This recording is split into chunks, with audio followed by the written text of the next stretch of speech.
अस्सलाम वालेकुम students, hopefully आप सब लोग खैरियत से होंगे।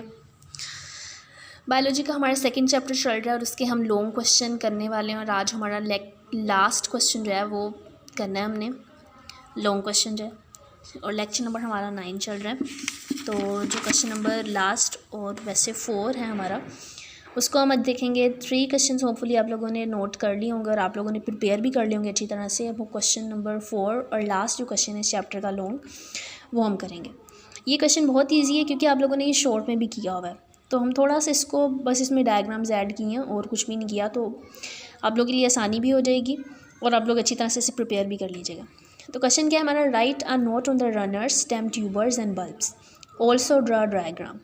क्या आपने नोट लिखना है रनर्स पे, स्टेम ट्यूबर्स पे, बल्ब्स पे और इसके साथ आपने डायग्राम भी बनानी है।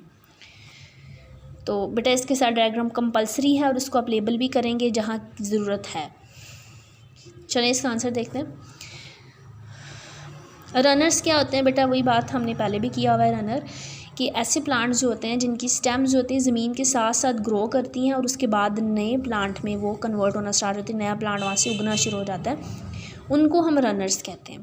और रनर्स की हमने एग्जांपल स्ट्रॉबेरी प्लांट में देखी थी। तो अगर हम इसको देखें, in some plants the stem grow close to the ground, कि कुछ प्लांट्स में जो स्टेम होती है वो ग्राउंड के क्लोज मतलब साथ साथ चलती है। आफ्टर सम डिस्टेंस, कुछ फासले के बाद दे टर्न अप, ये ऊपर को टर्न अप हो जाती है, मतलब ऊपर होना स्टार्ट हो जाती है, ग्रो करना स्टार्ट हो जाती है। These stems are called runners, इनको हम क्या कहते हैं, रनर्स कहते हैं। इसके साथ आप एग्जांपल देंगे स्ट्रॉबेरी की, तो ये आपका रनर वाला पहला पार्ट जाता है। उसके बाद हम सेकंड अगर देखें तो वो क्या है, stem tubers.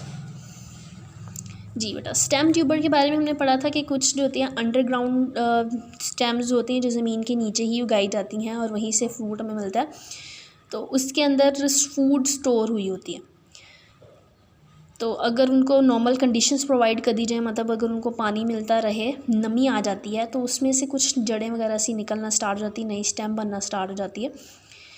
These are the large portions of underground stems. If a tuber is planted, new plant will grow from the buds called eye. अगर एक ट्यूबर को प्लांट कर दिया जाता है, मतलब सो कर दिया जाता है दोबारा से, तो उसकी आइज़ हमने कहा था जो घड़े घड़े से बने होते हैं, वो उसकी आइज़ होती हैं।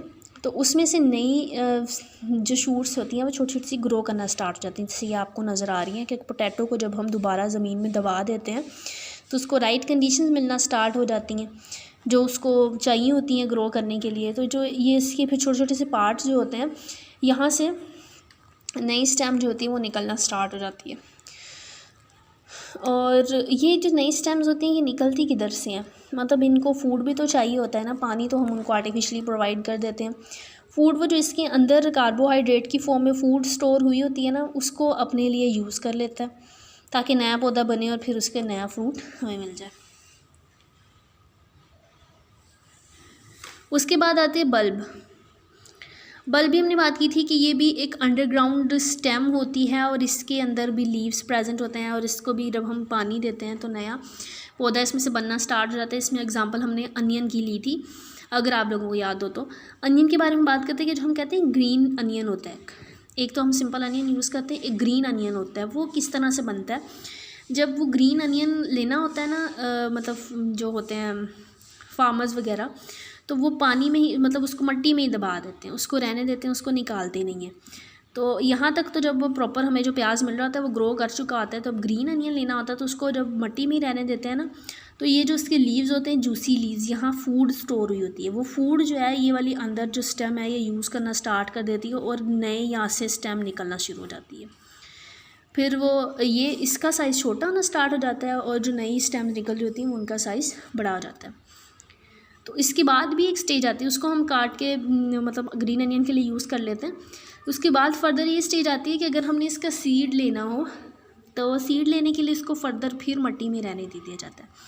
उससे क्या होता है कि ये काफ़ी मतलब ज़्यादा पक जाता है जिसे हम कहते हैं, तो इसके अंदर जो है ना बीज बनना स्टार्ट होते हैं, सेंटर में बीज बनना स्टार्ट होते हैं। उन बीजों को फिर निकाल के दोबारा से प्लांट जो है नया बना लिया जाता है। तो इसको अगर हम देखें तो bulbs are the small underground stems surrounded by thick fleshy leaves that contain stored food. कह रहे कि बल्ब्स भी स्मॉल होती हैं, अंडरग्राउंड स्टेम्स होती हैं, सराउंडेड बाय, इनको घेरा होता है किसने, thick fleshy leaves. Flashy leaves मतलब जूसी होते हैं ये वाले लीव्स। और ये साथ में इसकी डायग्राम अगर हम देखें तो बेस, ये नीचे वाली बेस हमने इसको क्यों कहा है, क्योंकि यहाँ से छोटी छोटी सी नई इसकी रूट्स होती हैं वो निकल रही होती हैं। तो बेटा ये था आपका आसान सा टॉपिक है आज का, इसमें टफ़ कुछ भी नहीं है क्योंकि आप लोगों ने ऑलरेडी ये शॉर्ट क्वेश्चन में ही किए हुए हैं। और अगर आपको लॉन्ग क्वेश्चन आए तो आपने उसके साथ डायग्राम कंपलसरी बनानी है। अगर आप लोग डायग्राम नहीं बनाएंगे तो डेफिनेटली आपके मार्क्स कटिंग होंगे। तो आप लोगों ने इसको प्रॉपर प्रेजेंट करना है, इसको अच्छी तरह से नोट डाउन भी कर लेना है, और नोट डाउन करने के बाद अपनी डायग्राम भी अच्छी तरह से बनानी है और लर्न भी करना है। तो ये आप लोग के आज के चैप्टर्स के मतलब इस चैप्टर के लॉन्ग क्वेश्चन भी कंप्लीट होते हैं। और कल इंशाल्लाह हम नेक्स्ट लेक्चर में ऑब्जेक्टिव करेंगे अपनी, और ये वाला चैप्टर हमारा वाइंड अप हो जाएगा। और अगर आपका कुछ रह गया है जो आप लोगों ने अभी तक याद नहीं किया तो काइंडली उसको साथ साथ प्रिपेयर करें, आपके लिए वरना मुश्किल हो जाएगी। तो आज की जो डायरी है आपकी,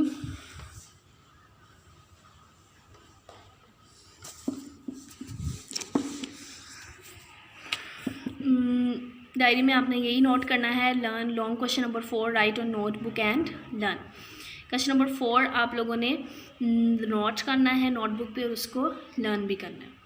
तो बेटा होपफुली आप लोग इसको समझ आ गई होगी और आप इसको अच्छी तरह से प्रिपेयर भी कर लेंगे और आपकी डायग्राम जो है वो भी बना लेंगे।